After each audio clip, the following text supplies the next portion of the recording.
find a seat. Let's start this meeting.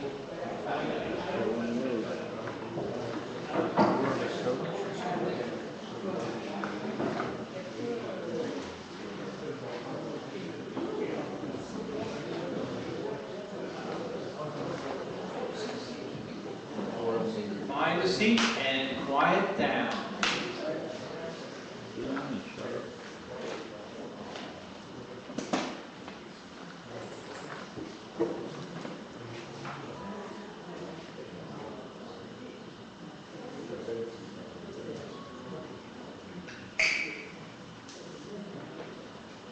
Okay, I want to welcome everyone here to FOH, April 13th, Friday, for the April meeting of the New Jersey Antique Radio Club. And thank you, Internet viewers. We appreciate you being there. How many are you, by the way? We're measured in units tonight. Very good. Very good. Okay, any new faces in the group? Do I see any new faces? No? Not old faces, but that's to be expected. Okay, old business. Saturday, March 24th, the New Jersey Antique Radio Club was invited to go on a tour of Alpine Tower in Alpine, New Jersey. We had about 22 guests, which was the limit at the time. It was a beautiful day for touring. I have to thank the people at the tower, CSC Management, and especially Dave Amundsen, who was our chief engineer and tour guide. And he gave us a nice talk and a view around, and pretty much let us do what we wanted, wandering the 17 acres of the site. The museum, not like our museum, but you know, it's getting there. As a matter of fact, he's been down here and seen our museum. He's very envious of it. He wants to get his boss down here to see if he can get his museum going a little better. But for all intents and purposes, we had a great time. Feedback. Most of you guys that were there, what do you have to say? Fantastic. Good, good.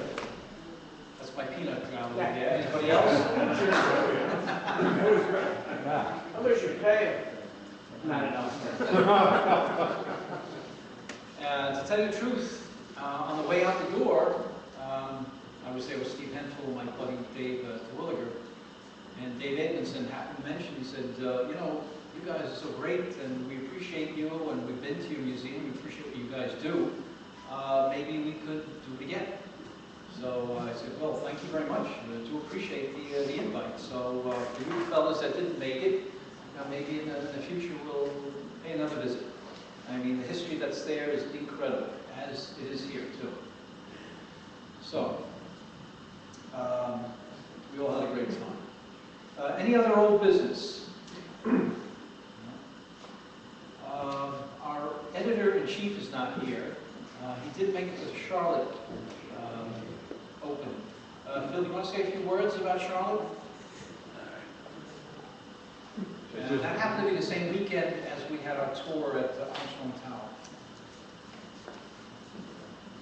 I want to get on the internet. Show me your good side.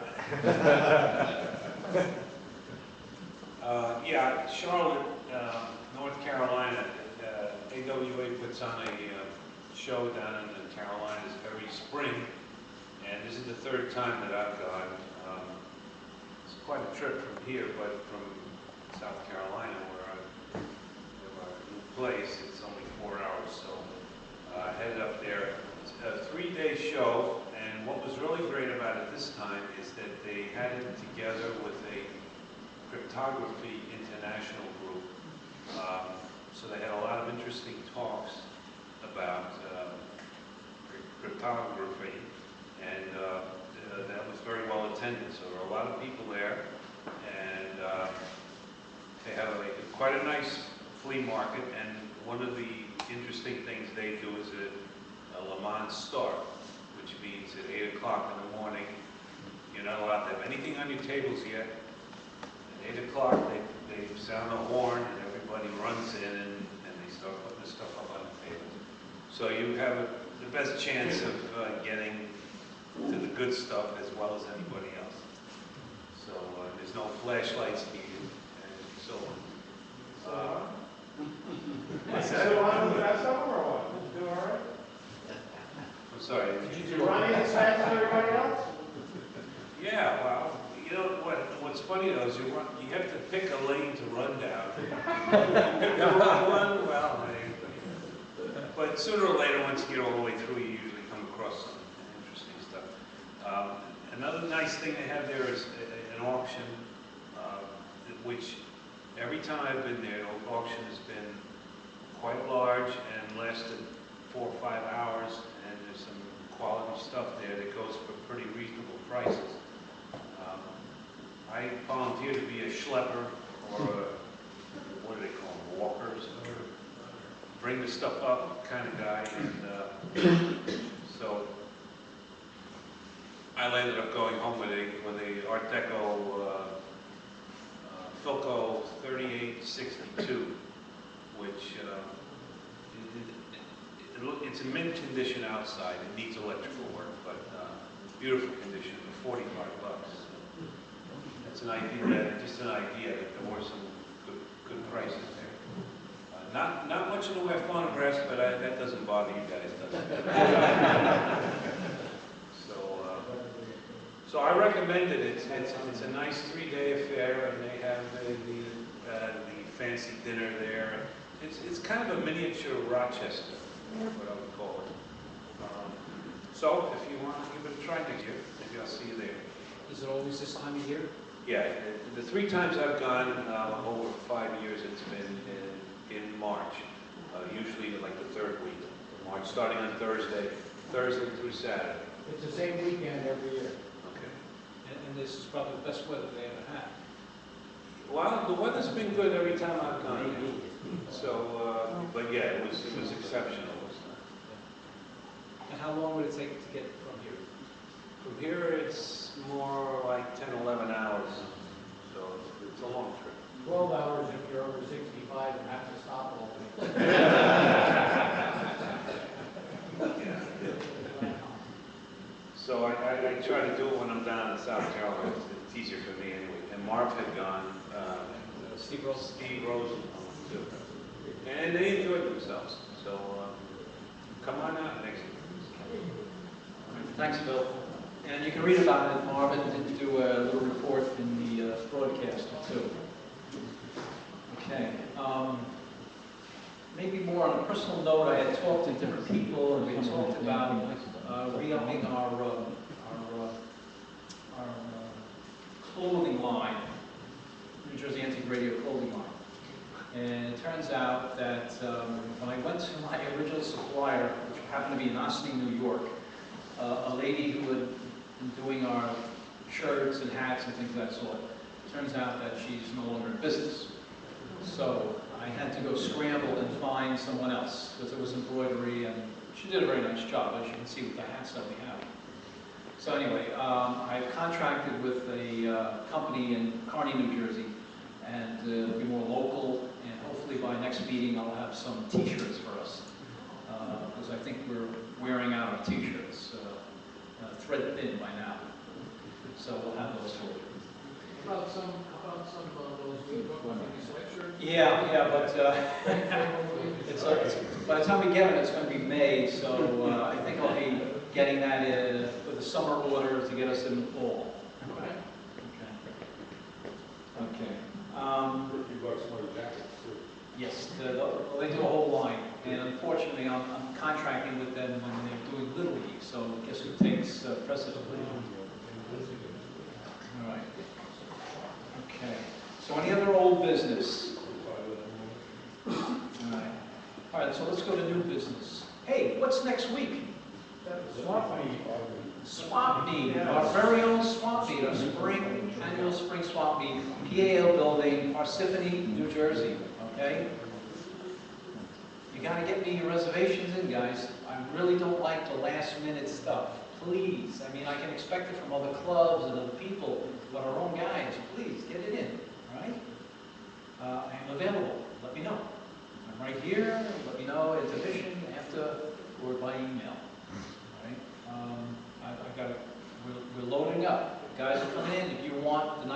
that you usually get, let me know. Let me know now. Because otherwise you're going to end up, you know, in the back. Okay. So, the help. I think you're going to help. Yes, you. You always help. Yeah, I'll be there. Good. Anybody else? Yes? Yes? Anybody else? Good? Good. All right. Usual suspects? Thank you. Yeah, long ride. Yeah, you come with toothpaste dribbling out of your mouth. Yes. Marvin couldn't be here this evening, and he will be taking care of the radio bagels and radio buns. So how we go? All right. Okay. Harry, you have something to talk about. Well, two things. Number one, there was an error. Talk up here. There was an error. The people on the internet want to see you. Oh, God, oh. Hey, Phil, we got enough, right? Vice President Harry is stepping to the podium. Hello out there in Radio Land. No. There was an error in the broadcaster. The next meeting, the May meeting, is in fact the first Friday, not the second Friday, which was correct. But it is in Princeton. It is not here. So if you show up here, you're going to have to help the computer guys set up for their weekend thing. So the next meeting, the May meeting, is not here. It's in Princeton. Okay, secondly, this is a contest, although we don't have any prizes yet. We are doing some advertising in various other places around InfoAge and so on, and we decided to try doing something that We as in the Radio Technology. we as in the Radio Technology Museum, doing something that steals from the Burma Shave Company. And I've made a little sample of the kind of thing that we might make, and I've got some samples of what the Burma Shave Company actually used to put on the highways. My sample is good, except that the poetry is not, as Ray Chase tells me, is not of the highest quality. I'll pass this around and you can look. And you can look at the Burma Shave ones. What we'd like to do is to, for all of you people who think you might be better poets than I, which is probably about 99%. I'm part of the 1%. I thought you were the 1%. Yeah. Yeah. But anybody who would like to try, we'd like to create some of these little posters to put around. The last part, the part of the Radio Technology Museum, is the only part that we really want to keep. The rhyming is up to you. So I'll pass this around, and anybody who'd like to try, make something up, and we'll have a contest, and we'll figure out a prize actually for the top couple of rhymes, and we'll use them in our advertising. That's basically all I wanted to say. Thank you, Vice President. And we'll pass this around, and people can look at it. For example. All right. We haven't established a date for our repair clinic, but it will be in June. Sorry to say we don't have it. It's been bounced back and forth as to a good date. It seems like everybody's getting married or divorced in June or whatever. Anyway, we will come up with a date, and we do owe another tube party too. So we need a date for that. Just you know, I'll put it out on the internet. You know, look for it in the broadcaster and on our reflector. Yes, Darren. Can I say something about Please. the tube? Yeah. I'm getting more requests for tubes now, which is a good thing. You know, Darren, come on up here. Oh, okay, I'm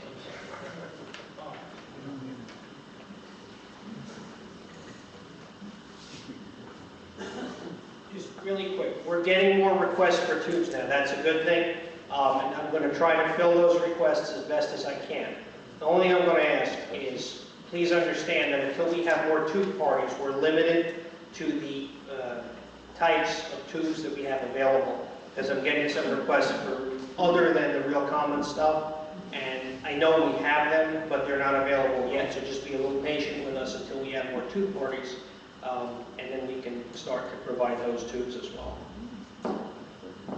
Thank Thanks, Darren.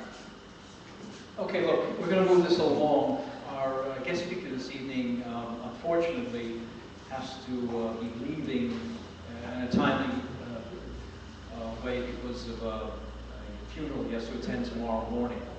So we're not going to have an intermission, but we will sell our 50/50s after his talk. All right?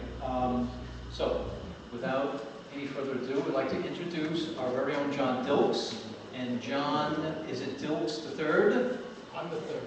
You're the third, so that makes him the sixth? He's the fifth. He's the I fifth. gave him so much baggage. You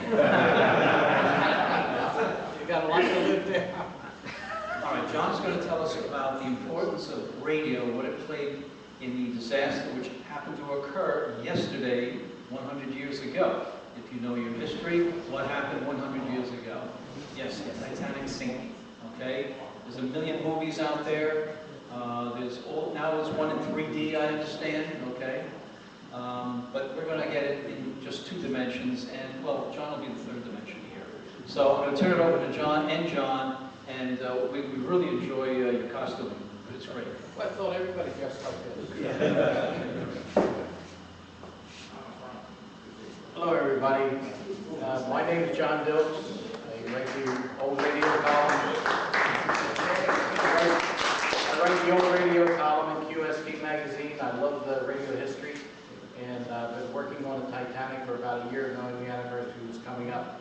I have with me radio man Harold Cobb, a Marconi operator from the Carpathia, and he's going to play the part of the radio operator, but he's not going to operate the radio. He hasn't got his novice license yet, he's working on it. Or a technician now. So he's in a uniform that represents the Marconi radio, and maybe some Marconi operators might have worn this uniform in the late 1930s. This is an actual 1930s uniform from the Merchant Marine Academy, the Merchant Marine.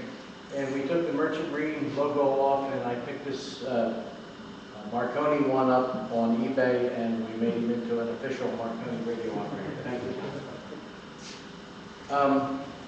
I've been running this newsreel. It's about a 10-minute loop. You've seen it a couple times through, so I'm going to move on from it.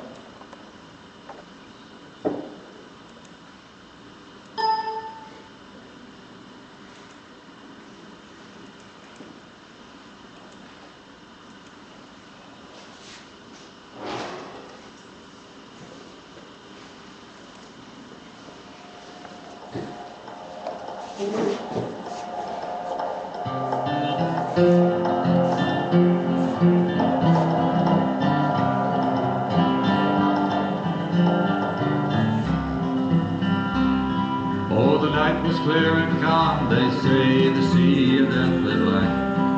The great ship steamed into the night, fast on her New York track. The dining rooms were empty, full again they'd never be. Dead ahead there in the dark was an iceberg on the sea. Just behind the wheelhouse, 40 feet astern, the wireless Marconi men changed ships to take their turn. They heard the panicked footsteps and then the whispered plea. The captain said, "We've hit a berg, set out CQD." To save the many souls on board, God knows how hard they tried.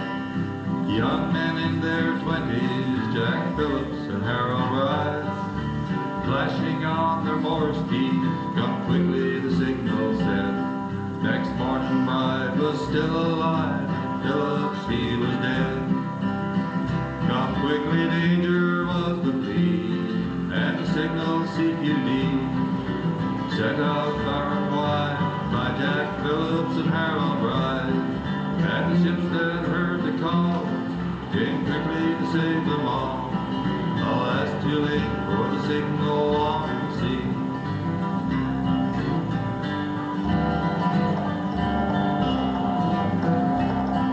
Carpathia and Olympic and the Californian too, they heard the signals loud and clear sent by this so true. Steaming to the rescue in the morning light.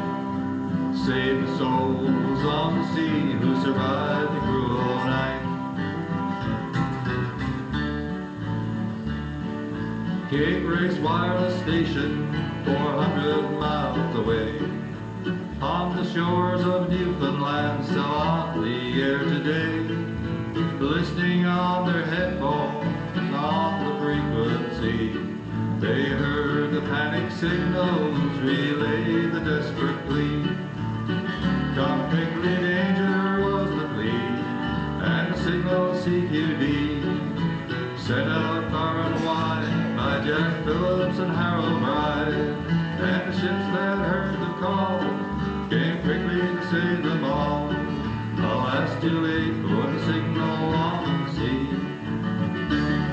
Full story was told by Harold. Jack's death was so profound. In fliries in New York and London, and the blame spread around. On an April night, no moon in sight, the ice is off the sea. Think of the brave, those they saved, and sent the CQD.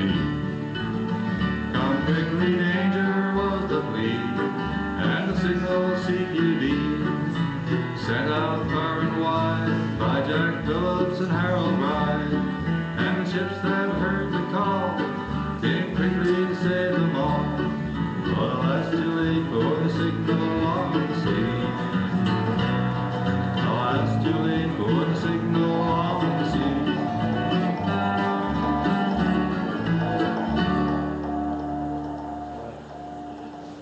This fella just wrote this song and recorded it, and you can find it on the internet by searching CQ Signal on the Sea if you'd like to buy it. You did a great job, I thought. I just had to put it in.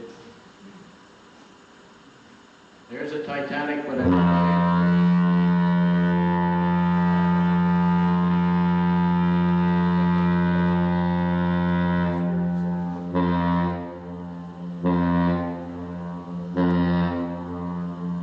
leaving Southampton, or getting ready for to take the Titanic to first to France and then to Ireland and eventually to New York.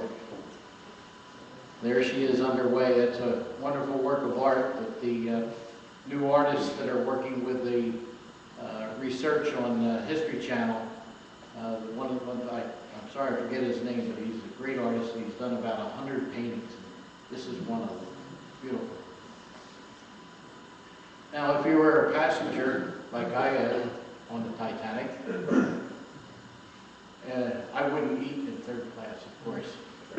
There is a real third-class menu, and if you'd like to see what you had to eat as a third-class passenger, breakfast looked pretty good: oatmeal porridge, milk, smoked herring, potatoes, ham and eggs, bread, butter, marmalade, Swedish bread, coffee. Dinner, which I think was lunch, was rice soup, fresh bread, cabin biscuits, roast beef, brown gravy, sweet corn, boiled potatoes, plum pudding, sweet sauces, fruit. And then for tea, they had cold meat, cheese, pickles, and so forth. And for supper, this is the one I would like: gruel. doesn't sound very good, and from what I've heard, it's not very good. But I guess it got you through the night. Oh. This is a photo that was taken from one of the rescue ships, and it was thought that this was the iceberg that sunk the Titanic. Some of them claimed to have seen black paint on the side of it.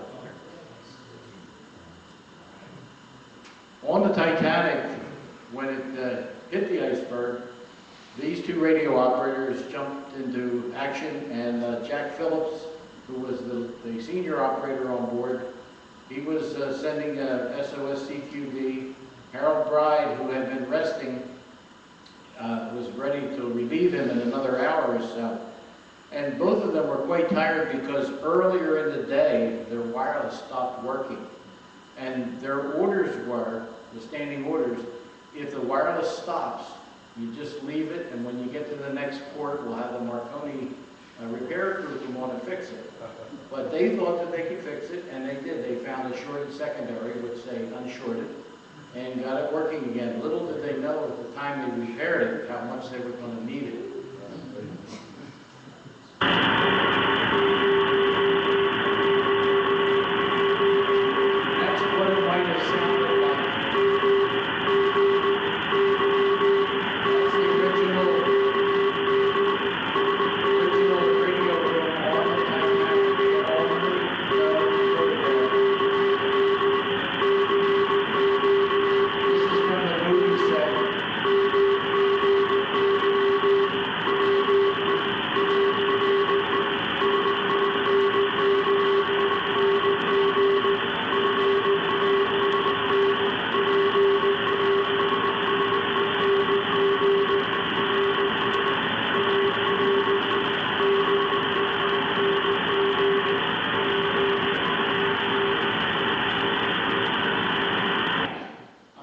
was so loud, I didn't expect it to be that loud. When you're working at home, it didn't seem that loud.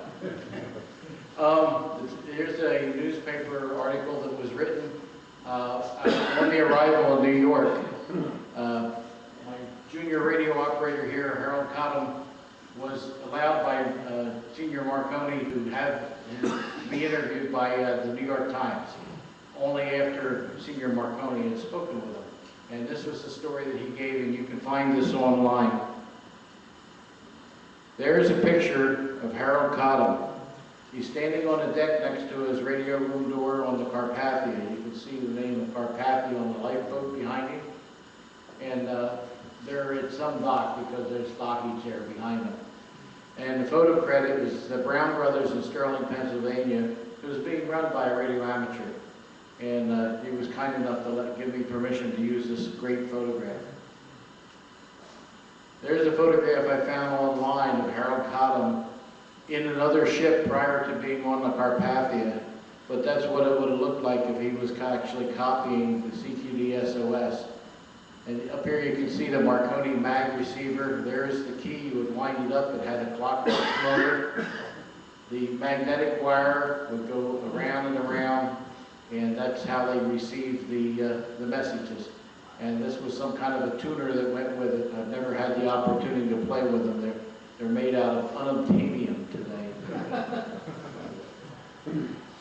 Here's a nice photograph from 1911 of Cape Race. This is what it looked like while they were operating. Now, Thomas Cottam was off duty. He had worked a 16-hour day and about 5 extra hours on top of that, and was going to go to bed. He was the only operator on the ship, and he worked his duty was 16 hours on, 8 hours off. And that's what he was expected to do. And he had already done that and then some and was going to go to bed. But he decided to go in and turn his radio on one more time to catch the news from Cape Race. There was something that he was looking for that he expected to be in the news, and that's when he heard the Titanic in communication with another ship telling him that they were sinking. He broke in and he said, do you need assistance? And they said, yes, come quick, old man, we're sinking by the bow, I think he said. There's the equipment that they used there in the same time period, 1911. There is the battery-powered spark coil, and they had a generator engine in the other room and a rotary spark hooked up, which was much more powerful. This was their backup. Walter Gray this is a picture of him later in life, was the officer in charge at Cape Race, and you're going to actually hear him speak later on. And he was the one in charge. Charlie Ellsworth, this is him in later years, he was the junior operator, and he was quite young at the time, probably less than 20. And he actually heard the CQD SOS signals from the Titanic and spent the rest of the time that he was there copying the messages and relaying the messages. At the time I was stationed at Cape Ray, I intercepted the CQD call from the steamship White Star liner Titanic, call letters MGY. Many other Atlantic coastal stations from Key West to Cape Race heard this same call. The Titanic was using the first rotary spark transmitter ever brought across the Atlantic, 240 cycle note. After the engine room of the Titanic filled, Operator Phillips went to his spark transmitter on a 10-inch spark coil using batteries on the top side. Very heavy traffic was handled with the rescue ships on this disaster. Including among the rescue ships was the United States cruiser Chester, who had just returned from a cruise around the world with the United States Navy. This ship was equipped with a 25 kW spark transmitter, and only one operator on board of this ship, the USS Chester, could copy the continental code. All the other operators on board the Navy cruiser worked the Morse code. It was very unique to discover that this one operator who could read both codes on the cruiser Chester later became the Director of Naval Communications and retired as Admiral Hooper of the United States Navy. This is an important thing. The Chester was almost of no use in relaying the messages from the survivors because they couldn't copy the code. Cottam had to repeat too many times, and he finally told them, go away, and started talking to another ship because it was slowing him down. And Admiral Hooper was on board, and he was a young operator at the time, and could copy both codes. The Navy had their own code, the rest of the world had their others for wireless. And then there was the landline codes, and there were actually 3 codes going on. I don't know all of the difference between them, only that they were different. By the way, Admiral Hooper wrote a lot of the early wireless books that you may have in your collections. He was very, very good at what he did, and he just certainly deserved getting his way up to Admiral. There's the Titanic as it was going down by the head. I think that's probably a shot from the movie. It was on the internet. And the passengers were in lifeboats. This is an actual picture of the passengers in one of the Titanic lifeboats. The Carpathia was 56 miles away. Now, this is where I think Harold Cottam was the real hero of the whole rescue. Harold Cottam was a young operator. He heard they were having problems, and he wrote it down and took the message to the bridge. The officers on the bridge told him, "You got to be wrong. The Titanic is a brand new ship. It doesn't sink. It'll never sink. It's unsinkable, and we're not going to wake the captain. You go back to your radio." Well, anybody's ever been in the service knows you don't jump command like that. He did. He went down the hall to wake the captain, being followed very quickly by one of the officers who was probably going to kiss up to the captain and tell the captain, "Look, I didn't send him down here." But the captain was brilliant. And when he was awakened, he questioned him, and he made sure that it really was, that the Titanic was sinking, and he told Harold Cottam, "Go back and tell them we will come as fast as we can." So this guy is the second big hero of this rescue. And he was such a good organizer. The very first thing he did, he got all of the lifeboats swung out and crews assigned to him. He sent extra stokers down to the boilers and got the boilers going. Now this was a White Star, give me a second. This is a White Star liner, but it was only second, third class passengers, so it was a slow ship. It was older, and it could go up to about 12 to 13 knots. They stoked the boilers to the breaking point and actually got it up to 17 knots while it was working its way through the ice fields to get there. They were 56 miles away, and it took them 4 hours to get there. Had they not got there when they did, the passengers in the lifeboats were beginning to die from the exposure. A lot of them were wet. A lot of them, their feet were wet. The wind had picked up. There was a chop blowing, and water was splashing into the boats. And they were starting to die. And actually, when they were brought aboard the Carpathia, there were a number of dead people in the lifeboats that were actually alive when they first got into lifeboats. This is one of the collapsibles. You've heard them talk about the collapsibles. The collapsible is only this part here. It's some kind of a canvas cover, I guess, with some kind of a structure in there where they can pull it up and lock it into place and make the sides higher. But these were able to be stacked on top of each other. That's why they had a couple of them. You can see how loaded that one is. The passengers talked about working their way through the ice fields once the Carpathia got there. And they had to work around and go around smaller icebergs to get to the Carpathia. And this is an artist rendition of them working their way around to the Carpathia. And it's a sunrise over here, which you can't see too well, but it was daybreak when the Carpathia got there. Here is one of the lifeboats right alongside of the Carpathia. You can see this guy pulling on that oar, trying to get up nice and close to the Carpathia. Here's another artist rendition of the rescue.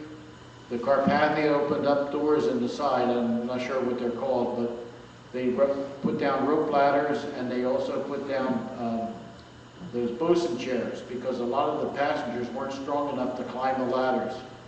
And they also dropped down some kind of a loop that the passengers would put under their arms, and it was attached to a rope, and able-bodied seamen would pull them up. Now the captain had organized the rest of the crew to receive these survivors, and he had 3 doctors on board, so their sick bay was well equipped, and the ones that needed to go to sick bay, they took them down there right away. And there you can see them, a couple ladies going up there. Some of them were just in their nightgowns with no coats. Here is a lifeboat right alongside of Carpathia, and it's a little bright in here, but there actually is a wooden ladder. There's, you can see the rung, and it's ropes down the side with wooden rungs that they had dropped over the side for them to climb up. And after the rescue, the Carpathia picked up the lifeboats and put them on board and brought them back to New York. And this is probably a picture at New York where they were actually taking them off. Let me back up the picture. Maybe you can see that ladder a little better. There it is. You can see that ladder better now. So they not only rescued the passengers, but they rescued the lifeboats.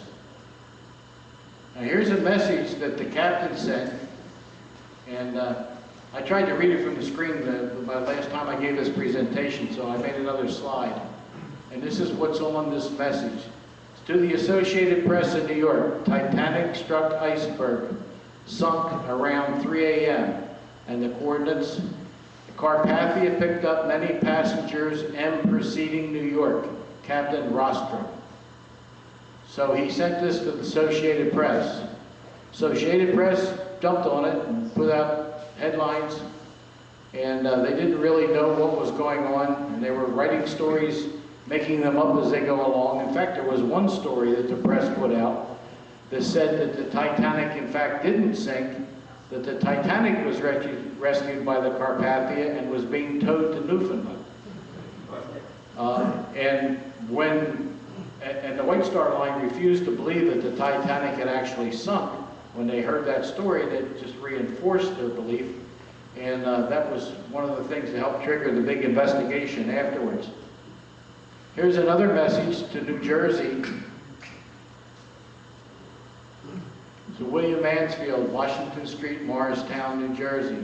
Safe on Carpathia. Telephone friends, Newark, New York. Burns. They offered all of the passengers free Marconi grams, and they all took advantage of it. And the Carpathia operator, Harold Cottam, who had already been on duty 16 hours plus 5, plus the 4 for the rescue to get to the Titanic, stayed on duty for 3 days without any sleep, finally collapsing at the key. So he was just sending out these messages, and he was under orders not to send anything to the press. And he had received messages to send us your story, we'll pay you, and they offered fabulous sums of money. And he refused to do it. He stuck to only official messages and passenger messages. Locally in Atlantic City, Station AX was one of the stations that was receiving the relayed messages coming from the Carpathia. The first thing that happened, every one of these stations started sending messages of their own, wanting to know what was going on. And the order went out, and I guess they got it around by telegraph, and told all of the stations to shut down with the exception of 2 or 3 stations. They were going to be the only stations on the mainland that were allowed to transmit. So they kind of cleared the air a little bit. And the wireless operator at the time, that's the actual station on the end of the $1 Million Pier. And it was designed so people could go up and look inside and actually go inside. They got a nice brass rail to keep you away from the operators, or vice versa. And so these guys were receiving messages coming in from the ships, and taking by telegraph and telegraphing it to their headquarters. These are the 3 operators that were there in 1910 and 11. Tom Appleby, who was later W3AX. Bobby Miller was the head operator at the station. And Heselton, they think that was his name, but they're not sure. So I'm assuming that Bobby Miller was the one on duty at the station because he had been there a number of years. Tom Appleby went to Philadelphia. By 1912, he was the radio operator on top of the Wanamaker store. Here's some of the passengers on the Carpathia. The Library of Congress has a lot of nice photographs that you can see online. Once the Carpathia took on the passengers over here where the Titanic sunk, they had to sail south around the ice field and over to New York, and that's roughly the path that they took. Cape Race was over here. They were radioing back and forth to the Titanic, and so that gives you an idea of where Cape Race was in Newfoundland. Here's the Carpathia when it arrives at New York. You can see the extra lifeboats up on top. This was taken from a ship that was following them into the harbor. There was a crowd waiting at the docks of the White Star Line. Some were relatives, some were just curious people, but look at the crowd that was there. Now, there's a couple survivors. There was Louis and Lola, who they thought were orphans. And in fact, they were, but they didn't know their last names. And they were French boys, and the father gave a phony name because I guess because of immigration or something, and said his name was Hoffman. But they eventually did find, I found out, they eventually did find relatives and they were reunited. And here's a family group who survived, the husband, the wife, and 2 children. Here's all that's left of the Titanic, the lifeboats in New York Harbor at the White Star Line docks. And in case you're wondering, if you were on the lifeboat and you got hungry, they had these hardtack biscuits. These biscuits evidently are good for energy, and they're very compact and they store well for years. And these same hardtack biscuits are ones that they used on the Arctic and Antarctic expeditions as emergency rations. Now, everybody heard the Unsinkable Molly Brown, probably have seen the movie over the years. That's the real Unsinkable Molly Brown. On the way in to New York, she got together with other first-class survivors and suggested that we need to honor our rescuers. And so she set up a committee to do so. And the following week, this nice silver trophy was presented to Captain Rostrom, who really was a hero. He's the guy that organized the rescue. And there she is presenting it to him. And of course, they sat right down with all the officers and took a picture. And there's one person missing. The radio operator is not there. Now, when the Carpathia reached New York, I told you that the radio operator was very tired, and he actually was relieved by Harold Bride at the end, near the end, the last day or so. They had to carry Harold Bride. He was the rescued Titanic operator, the one that survived, but his feet were frozen. They had to carry him to the radio shack, and once he was seated, then he could operate, and so he was helping relieve Harold Cottam. But Harold's not in that picture. And all the crew got medals. The captain got a nice gold medal. The officers got silver medals. The rest of the crew got bronze medals, and Harold Cottam, whoops, Harold didn't get anything. Nothing. But he did get his just reward, because no good deed goes unpunished. And here he is at the Senate hearings. This is Harold Bride, the Titanic operator, and this is Harold Cottam. They were grilled for days, same questions over and over again. And it's my opinion that they were trying to pin this whole thing on the radio operators. You know what runs downhill, right? Yeah. They were looking for the guys at the bottom to blame. But these guys were heroes. Bride was a hero at the Titanic, along with Phillips, who didn't survive, and Harold Cottam on the Carpathia. Other radio operators worked for Marconi were also honored in the Marconi graph, 1911, and I got another slide where I made the names larger. The Mount Temple was a ship that was in the area that was en route to rescue, but wouldn't have gotten there for several more hours. This is the radio operator that was on the California, and he's the one that was asleep and didn't hear the SOS, and they were only about 6 or 7 miles, they estimate, from the Titanic. But it was the officers on that ship that ignored it. This is the radio operator from the Baltic. But in time, Harold Cottam was recognized for the wonderful deed that he did. And that's a picture of him in later life. He left the sea after a number of years, and he and Harold Bride remained good friends, as you might expect. They both married and settled in England, one in the south and one in the north, I think in Scotland. And they kept in touch and visited each other a couple times a year. There's a young Harold Cottam at Marconi School. And here he is as an older man visiting a Marconi station set up somewhere, had his picture taken, and he died in May 1984. The Carpathia also died. The Carpathia was torpedoed in World War I by a German U-boat.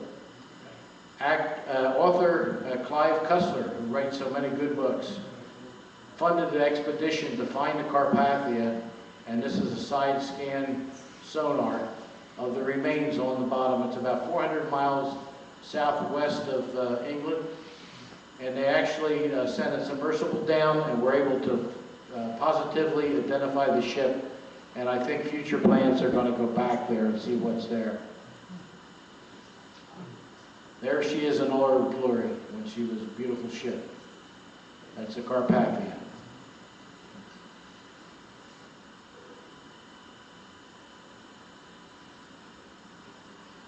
Now I got a short 3 or 4 minutes of actual passengers speaking about their time, or survivors I should say, speaking about their time on the Carpathia, Titanic and the Carpathia.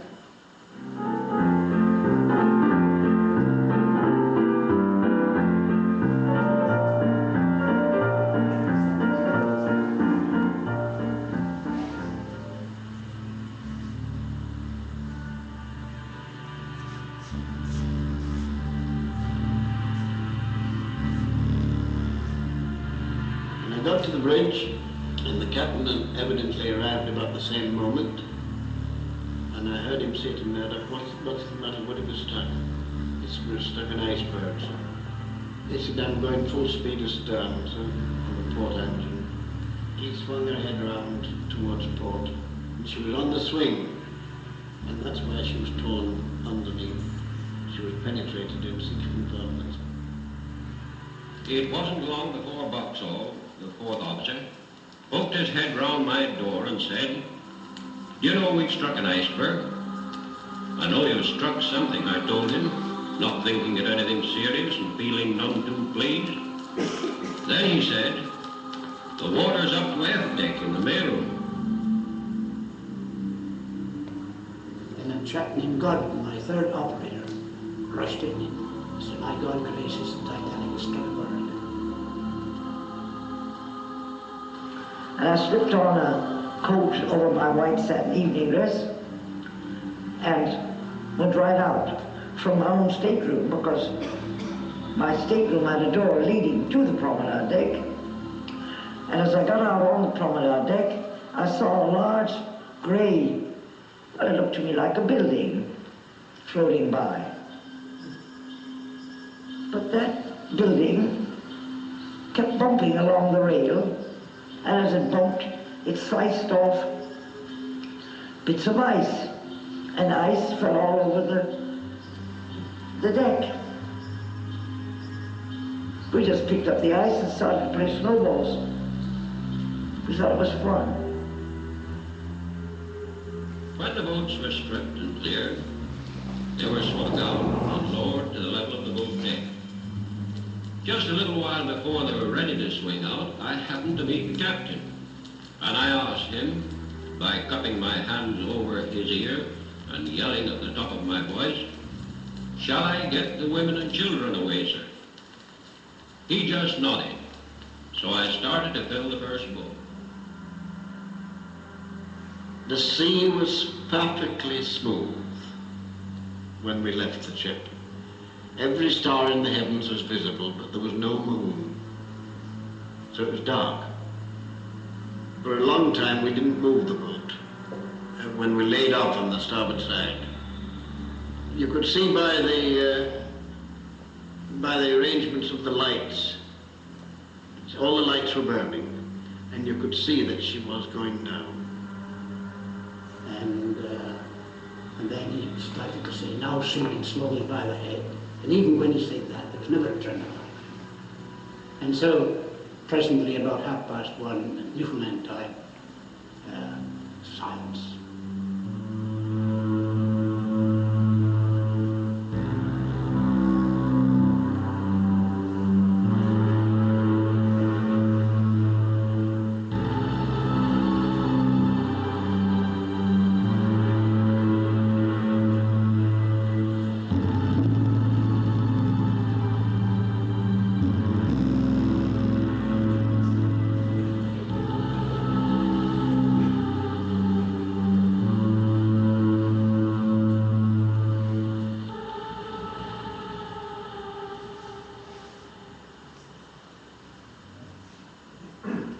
You can find that on YouTube. It's called Titanic Survivors. Thank you very much.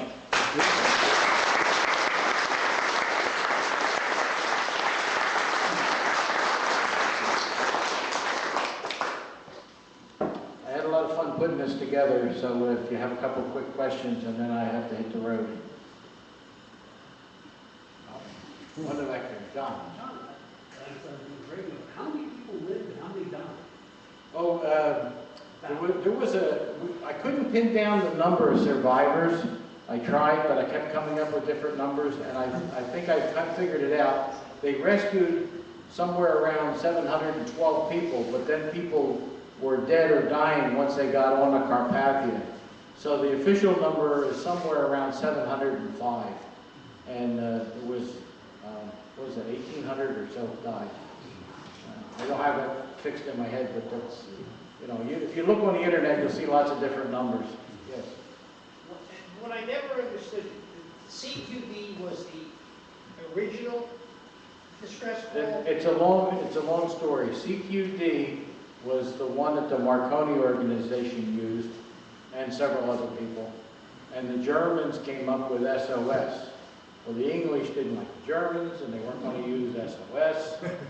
And even though that it seemed to be very popular, and it really isn't SOS, it's the three characters all run together. They're not separate letters.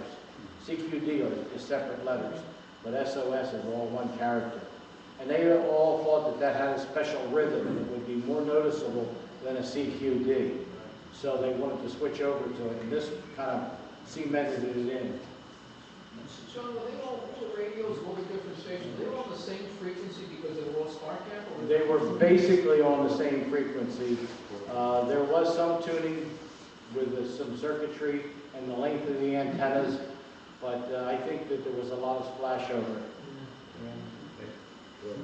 What was the output power roughly, blade power? Do you have any idea? I'm sorry? What was the output power of these transmitters? Oh, they were rated at 5 kilowatts, but I'm not sure that it would be equated to what a 5 kilowatt tube rig would give you.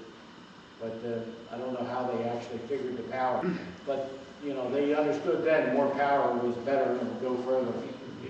What was the Titanic disaster what ultimately led to the standardization of all code? I think so. They came between the Senate hearings in the United States. cut them, and the other operator got to go back to England and got the same thing over there, but they were trying to cover the tail on that side. So it wasn't quite as bad as the hearings here. But I think what's really important in all this is that there were so many people that died that were real important rich people in America and around the world. Had that boat been loaded with immigrants, I don't think a lot would have been said. But because these people were important and knew they were going to travel again, they wanted to make sure they and their relatives were going to be safe. So they insisted on a minimum of 2 operators on those ships, and more lifeboats and all of the things that happened after that. So it was a bad thing, but it was a good thing. And one of the things that I think happened was, with all the ships being required to have a radio on board, Marconi couldn't make them fast enough. So other companies sprung up, and it was competition. And then this guy would do something better, the other guy would do something better. There were more and more radios, more and more people building radios. More radio operators were needed. Radio hams were brought in and learned to be ship operators and landside operators. So it was a whole new industry that probably started faster than it would have through normal evolution. Yes? The dark cloud had a silver lining. Yeah, everyone does if he can find it. Yes? Did those hearings ever really establish why the Titanic sank? Was it really going too fast? Did they hear warnings of the ice field? What did they do wrong? Well, the captain really wasn't doing anything wrong. He was following standard procedure. The ice field was not supposed to be that far south. He was unaware that the ice field had moved south due to a series of errors between radio operators relaying the messages. The message that came into the Titanic that told them that the ice fields were there was not designated MSG, I think it is, for the master. It had to go to the captain of the ship and had to be acknowledged, is what it was. And he didn't put that header on the message. So it got put in with the rest of the messages. Bride and Phillips were just overloaded from having the radio not working for most of the day, with a backlog of messages that we're coming home, we're having a wonderful time, and all those messages meant nothing when you take everything into consideration. But they were bogged down with those messages, and they just missed getting that to the captain. They changed the rules afterwards to take care of things like that. John, is it fair to say then that Marconi operators, their primary purpose was to make money by sending messages for passengers? That's absolutely true. And only incidentally were they taking messages about warnings and... Well, the Marconi sold this to the ships as a way to make their passengers happy while they were on board, to be able to radio home, some of them were businessmen, they had to get messages back and forth. And of course, passengers with a lot of money could send it, because it was very expensive to send these messages. But they did, and then of course they realized the value of having a radio on board. That they should have realized it earlier with the Republic that was rammed up by New York a couple of years earlier. But time had passed and everything was going along nice. This was a showcase radio station in the Titanic. It was the very newest and best that Marconi could put in there. Yes, Ray? There's a new investigation that brings about some theories of some very rare temperature inversions that were taking place at that time that caused images to be distorted, and things looked farther away than they really were.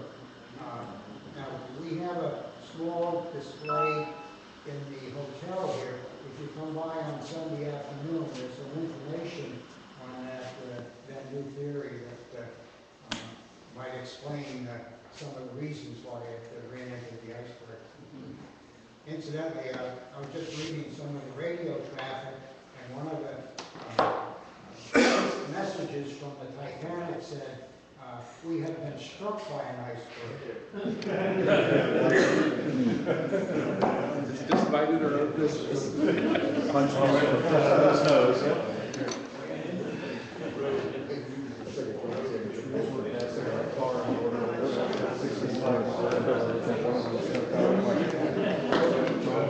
Exactly how long batteries last.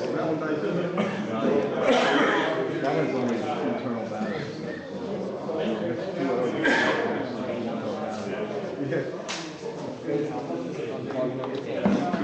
Okay, could I have another round of applause for John?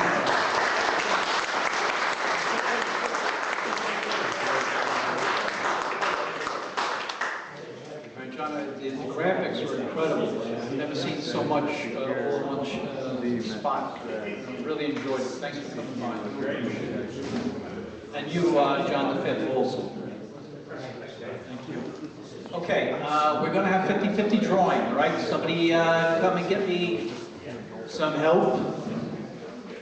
And then we have a small auction of donation from Mr. Ray Allen of some tubes, and I think Owen still has some stuff for sale up there on this table. And I think I see QSTs that are free, so grab some QSTs. Yes? Well, I was going to say, and I want to remind you, you saw how bad this is, so I want to see some good poetry. Yes, our Vice President is very bad at poetry. It's true. He's good at everything else but poetry. 50-50, guys. Come up and get him. And I'm taking reservations for the swap meet. Come and write your name.